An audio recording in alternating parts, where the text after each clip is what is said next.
Hey guys, so how do we stop domestic violence from happening? Because unfortunately, another beautiful young woman has lost her life, including her children, right here in Ohio, and this has to end. And me being a survivor of domestic violence, it's important that I speak up on it. Did you know just in the past year, from July 2022 to June of 2023, there were over 112 deaths of women, including children, due to domestic violence alone? I'm pausing so you can think about that.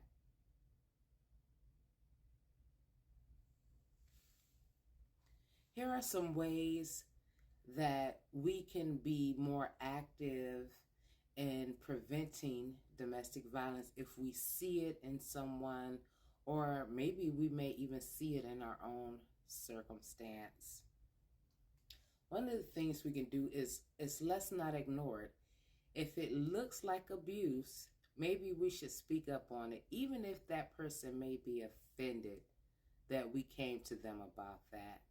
But don't ignore it. If it looks like a duck, walks like a duck, talks like a duck, it's probably a duck. Let's lend an ear. Let's be available to listening to this person. If they do decide to confide in us, let's just be there for us. Let's not be judgmental and, well, why don't you leave? And what do you think? What do you mean he or she did this and that? Let's just listen to this person, because it took a lot for them just to come out and confide that they were going through this, or that they see someone going through this. And on top of us lending an ear, let's just be available to this person. We don't want to just listen to this person. We want to check in on this person.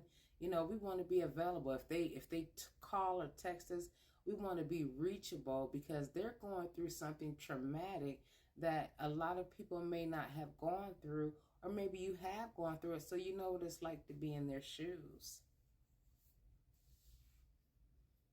Another good thing to do is, for this person or yourself, know the shelters in your community and environment, that you have an outlet, that if you need to immediately leave or get away, you can get there. Know where they are, check them out, call them. You can be, you don't have to tell them your name. You just want to look into, what is this shelter about, or where is it, how far away is it, what do you offer to people who may need to come. And never, ever, ever be ashamed if you have to go into a shelter, because when I got out of my domestic violence relationship, I went into a shelter with my, at the time, 4 children, and I am not ashamed of it. It was the best thing I could have done to move forward in my life. You also want to check in regularly with this person. If this person has come to you and said, my ex or my current partner did this and that, and then you don't hear from them in a while, call them. Hey, I was just checking on you. What you doing? Hey, I haven't heard from you in a while. What's going on? They might not always be comfortable with revealing more information, but you're still being available to that person and lending an ear and letting them know that I'm here for you no matter what. Also, you can be a resource to this person. If you see that, they're not doing it for themselves, and I'm not saying take on everybody's cross. I'm not saying that. But, you can look into those things, and when that person is ready, you can say, well, you know what? I don't know why, or I was just thinking about you, but I looked into this and this and that, and here's some information that might help you. There's nothing wrong with that.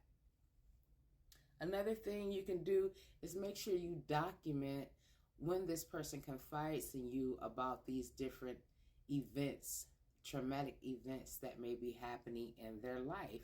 Write it down. Text yourself it.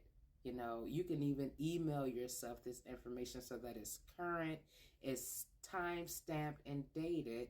So if the event happens again, or you need to be able to show some type of form of proof for this person, you've already documented it for them. Because let's be honest, most likely people who are going through a domestic traumatic situation, they are not documenting it. They're just trying to survive. Another thing you can do is get the word out.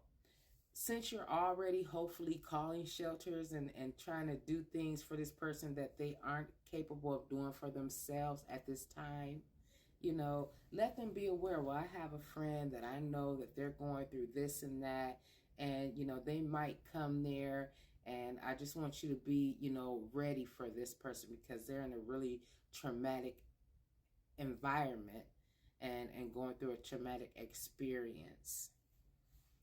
And most importantly, this is the most important, know the signs of domestic violence.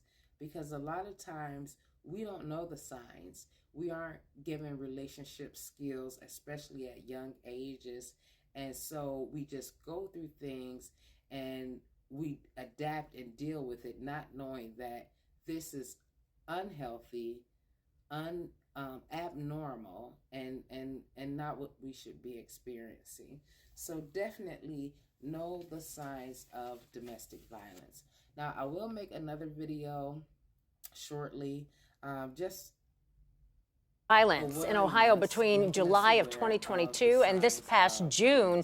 Data shows more than 100 victims of domestic violence have died. Of those, 22 were children. The youngest victim, just 4 months old. The oldest, 92. 10 TV's Kiana Deiches is at the State House tonight looking at the trends as advocates push for more support to end domestic violence. Yeah, 112 fatalities, but these are more than just numbers. There are our neighbors, our loved ones, families torn apart, and lives changed forever. Inside the Ohio State House, there's hope for domestic violence survivors. But that hope comes on the heels of darker times. I think if I would have stayed in that, I would be dead. Paula Walters is a paramedic in Northwest Ohio. In 2006, she survived a near-fatal strangulation.